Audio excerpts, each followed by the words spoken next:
Online ಮೂಲಕ ಔಷಧ ಮಾರಾಟಕ್ಕೆ ವಿರೋಧ ವ್ಯಕ್ತಪಡಿಸಿ ಬಸವನ ಬಾಗೇವಾಡಿ ತಾಲೂಕಿನ ವ್ಯಾಪ್ತಿಯಲ್ಲಿ ಔಷಧ ವ್ಯಾಪಾರಸ್ಥರು ತಮ್ಮ ಅಂಗಡಿಗಳನ್ನು ಬಂದ್ ಮಾಡಿ ಪ್ರತಿಭಟನೆ ನಡೆಸಿದರು.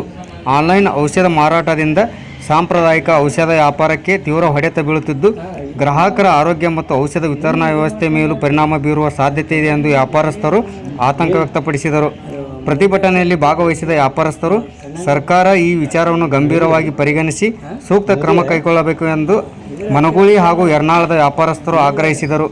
ನಗರದ ವಿವಿಧ ಭಾಗಗಳಲ್ಲಿ ಔಷಧ ಅಂಗಡಿಗಳು ಬಂದ್ ಆಗಿದ್ದರಿಂದ ಸಾರ್ವಜನಿಕರಿಗೆ ಕೆಲ ಕಾಲ ಔಷಧ ಖರೀದಿಯಲ್ಲಿ ತೊಂದರೆ ಉಂಟಾಯಿತು.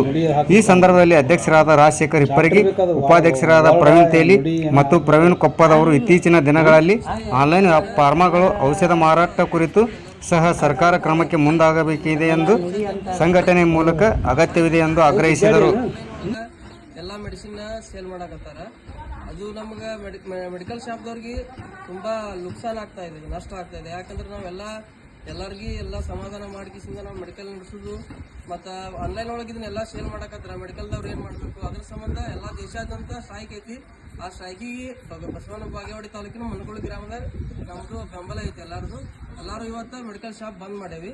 ಔಷಧ ವ್ಯಾಪಾರಸ್ಥರು ಎಲ್ಲರೂ ಸೇರ್ಕೊಂಡಿಸಿಂದ ಔಷಧ ವ್ಯಾಪಾರಸ್ಥರು ಮನಗೂಳಿ ಒಳಗೆ ಅಧ್ಯಕ್ಷರಾದದ್ದು ಮೆಡಿಕಲ್ ಇದ್ದಿದ್ದು ರಾಜಶೇಖರ್ ಹಿಪ್ಪರಗಿ ಅವರು, ಉಪಾಧ್ಯಕ್ಷರು ಪ್ರವೀಣ್ ತೇಲಿ ಅವರು ಮತ್ತು ಹಿರಿಯರಾದಂಥ ಸಜ್ಜನ್ ಅವರು ಎಲ್ಲರೂ ಸೇರ್ಕಿಸಿಂದ ಈ ಬೆಂಬಲ ಕೊಟ್ಟಾರ. ಇದಕ್ಕೆ ಸ್ಟ್ರೈಕಿಗೆ ನಮ್ಮದು ಎಲ್ಲರದು ಬೆಂಬಲ ಇದೆ.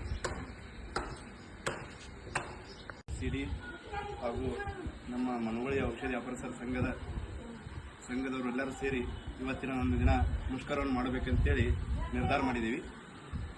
ಆದ ಕಾರಣ ಎಲ್ಲ ಅಂಗಡಿಗಳು ಮುಕ್ಕಟ್ಟುಗಳನ್ನು ಸ್ವ ಇಚ್ಛೆಯಿಂದ ಮುಕ್ಕಟ್ಟುಗಳನ್ನು ಬಂದ್ ಮಾಡಿ ನಾವು ಮುಷ್ಕರಕ್ಕೆ ಬೆಂಬಲವನ್ನು ಸೂಚಿಸ್ತಾ ಇದ್ದೀವಿ.